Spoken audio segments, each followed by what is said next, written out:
झारखंड से लीक हुआ नीट का पेपर, जले हुए बुकलेट का नंबर हजारीबाग का। प्रोफेसर ने व्हाट्सएप पर मास्टरमाइंड संजीव को भेजा था।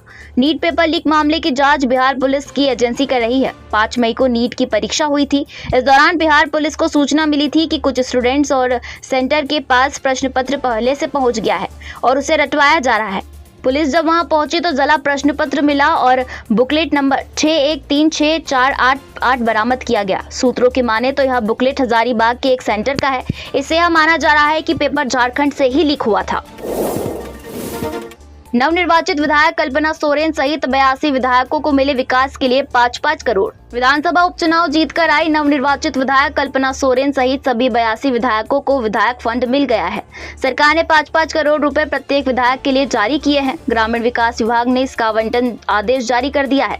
इस वित्तीय वर्ष 2024-25 के लिए 410 करोड़ रुपए की निधि जारी की गई है। पर लीक हुआ तो 10 साल की जेल, 1 करोड़ रुपए तक जुर्माना। देश में एंटी पेपर लीक कानून आधी रात से लागू, नोटिफिकेशन जारी। देश में एंटी पेपर लीक कानून यानी पब्लिक एग्जामिनेशन एक्ट 2024 लागू हो गया है।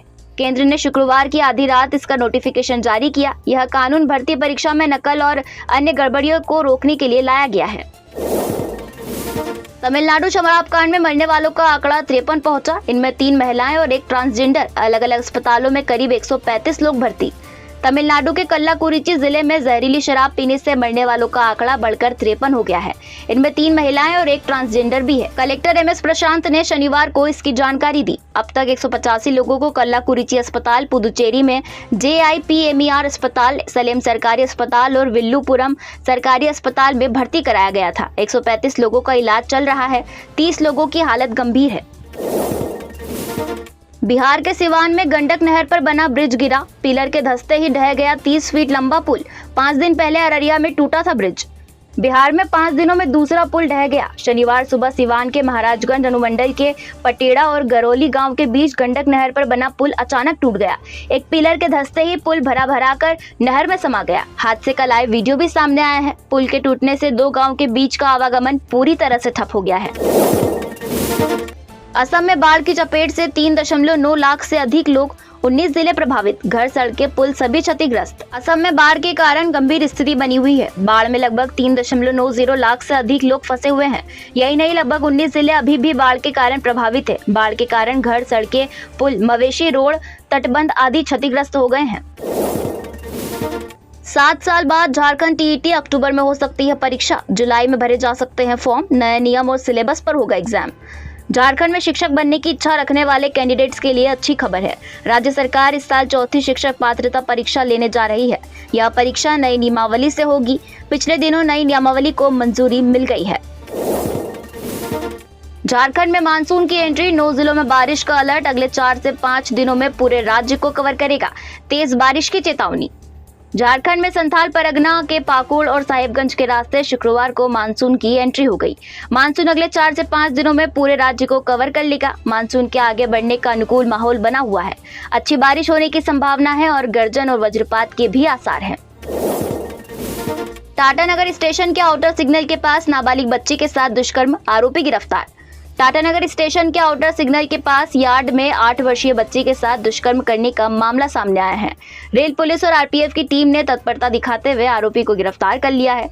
पकड़ा गया आरोपी ओडिशा के कटक का रहने वाला सीलन कुमार जेना है। रेल पुलिस आरोपी से थाना में पूछताछ कर रही है। MP छत्तीसगढ़ समेत 6 राज्यों में मानसून की एंट्री। उत्तर प्रदेश को 7-8 दिन में पूरी तरह कवर करेगा। जम्मू में कल से हीट वेव का अलर्ट। मानसून ने मध्य प्रदेश, छत्तीसगढ़, महाराष्ट्र, ओडिशा, पश्चिम बंगाल और झारखंड के कुछ हिस्सों में शुक्रवार 21 जून को दस्तक दे दी है। मौसम विभाग के मुताबिक बिहार, महाराष्ट्र के बाकी हिस्से और ईस्ट यूपी में अगले 3 से 4 दिन में मानसून पहुंच सकता है। 7 से 8 दिनों में यह पूरे यूपी को कवर कर लेगा। वहीं वेस्टर्न यूपी के जिलों में आज और जम्मू कश्मीर में कल से 26 जून तक हीट वेव का येलो अलर्ट जारी किया गया है। NTA ने 9 दिन में 3 एग्जाम कैंसिल किए। नीट री एग्जाम के लिए बने 6 नए सेंटर। यहाँ NTA शिक्षा मंत्रालय के अधिकारी मौजूद रहेंगे। NTA ने शुक्रवार को शाम 8:30 बजे CSIR UGC नेट परीक्षा स्थगित कर दी। यह एग्जाम 25 से 27 जून के बीच होना था। परीक्षा स्थगित करने की वजह रिसोर्सेशन की कमी बताई गई है। NTA ने कहा है कि इस परीक्षा का नया टाइम टेबल जल्द ही आधिकारिक वेबसाइट पर अपलोड कर दिया जाएगा। एआईसी पेपर लीक रोकेगी योगी सरकार, परीक्षा को लेकर नई गाइडलाइन। 30 मिनट पहले तय होंगे टीचर, स्टेशन से 10 किलोमीटर की रेंज में होंगे सेंटर। एआईसी पेपर लीक रोकने को लेकर योगी सरकार ने गाइडलाइन बना ली है। योगी कैबिनेट जल्द इस पर मुहर लगा सकती है। इसके मुताबिक अभ्यर्थियों के मिलान के लिए एआई का इस्तेमाल किया जाएगा। रेलवे बस स्टेशन के 10 किलोमीटर के रेंज में ही एग्जाम सेंटर बनाए जाएंगे। 30 मिनट पहले तय होगा कि टीचर को किस क्लासरूम में ड्यूटी करनी है। परीक्षा केंद्र पर 50% का होगा। हर परीक्षा के 2 से अधिक सेटों में प्रश्न पत्र तैयार किए जाएंगे। बहन ने शोर मचाकर बचाई भाई की जान, नाबालिग का अपहरण करने पहुंचे थे अपराधी। एक बहन ने अपने भाई को अपहरण होने से बचा लिया। भाई का अपहरण होते देख बहन ने शोर मचाना शुरू कर दिया।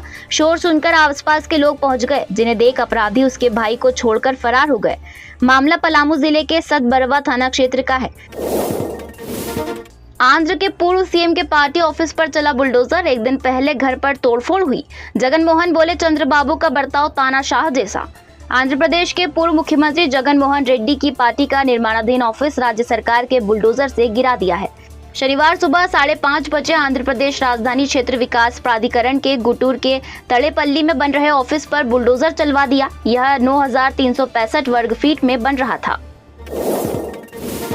तजाकिस्तान में हिजाब ईदी पर बैन, कानून न मानने पर 5 लाख रुपए जुर्माना। राष्ट्रपति बोले यह असभ्यता का सबूत। देश में 96% आबादी मुस्लिम बहुल देश तजाकिस्तान ने हिजाब के इस्तेमाल पर रोक लगा दी है। इसके अलावा देश में ईद का त्योहार पर बच्चों को दी जाने वाली ईदी पर भी बैन लगा दिया है। बिश्केक की न्यूज एजेंसी के मुताबिक राष्ट्रपति इमोमाली रहमान ने हिजाब को विदेशी परिधान बताते हुए प्रतिबंध का ऐलान किया है। नए कानून का पालन न करने पर 60,000 से 5 लाख रुपए तक के जुर्माने का प्रावधान रखा गया है। वहीं अगर कोई धार्मिक या सरकारी अधिकारी इस कानून का पालन नहीं करेगा तो उस पर 3 से 5 लाख तक का फाइन लगाया जाएगा। लोको पायलट ने ट्रैक पर रेंग कर सुधारी ट्रेन की गड़बड़ी। बिहार में बीच पुल पर बंद हो गई थी पैसेंजर ट्रेन। बिहार के बगहा में पैसेंजर ट्रेन बीच पुल पर रुक गई। ट्रेन के लोको पायलट जान जोखिम में डालकर इंजन की गड़बड़ी ठीक की। लोको पायलट ट्रेन और ट्रैक के बीच रेंगते हुए फॉल्ट वाली जगह तक पहुंचे। वहीं उनके साथी ने पुल से लटक कर तार खींचा, जिससे ट्रेन फिर से स्टार्ट हो गई। इस पूरी घटना का वीडियो सामने आया है। जोधपुर के सूरसागर में बवाल के बाद धारा 144 लागू। देर रात भिड़े थे 2 पक्ष। आगजनी पथराव में पुलिस वाले भी घायल। अब तक 15 लोग हिरासत में। ईदगाह का गेट निकालने को लेकर शुरू हुआ मामूली विवाद आगजनी पथराव में बदल गया। मामला इतना बड़ा कि दोनों पक्षों ने एक दूसरे पर हमला कर दिया और दुकान व ट्रैक्टर में आग लगा दी। इस बीच समझाइश कर रहे पुलिसकर्मियों को भी चोटें आई हैं। इसके बाद पुलिस ने लाठीचार्ज किया और करीब 15 आरोपियों को हिरासत में लिया। मामला जोधपुर के सूरसागर क्षेत्र में रात 10 बजे का है।